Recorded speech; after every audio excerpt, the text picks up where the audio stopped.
Ингээд өнөөдрийн лаб дээр хэдүүлээ elastic beanstalk-ийг туршиж үзцгээе.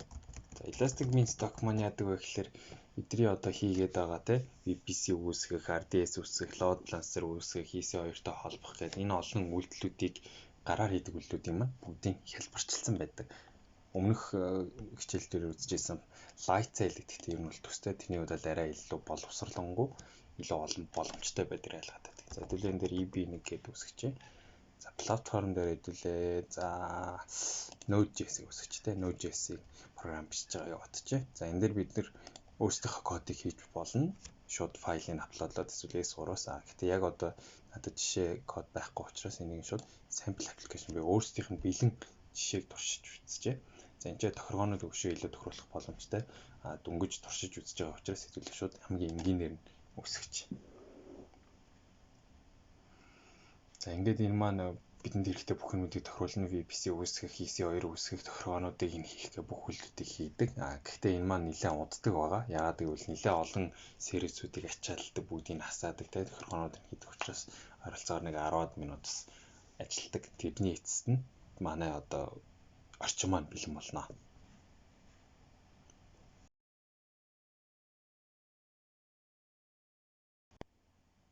За ингээд load balancer хэрэгтэй юмнууд нь бүгдээрээ үүсээд аппликейшн маань асчлаа. За ингээ харах юм бол те event дээр нь юу боснууд нь бүгдээрээ тайлбарлан бичсэн байна. За яг одоо болохоор sample application ажилласан байгаа. Health OK буюу платформ Node.js байна. За энэ дээр бидний урал маань байна. Энэгээр бид нар хандаж юу боссон байгааг харцгаая. За одоо байгаа апп маань ерөөсөө ингийн Node.js дээр хийгдсэн ганц хуудас линктэй мэдээлэлтэй юм апп маань бэлэн болсон.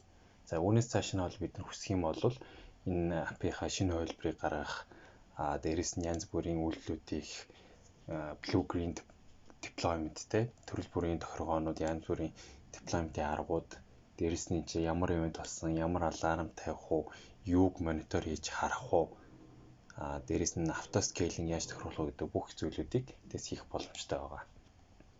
Яг одоогийн байгаа тохиргоо буюу те software үед Nginx асцсан байгаа юм байна.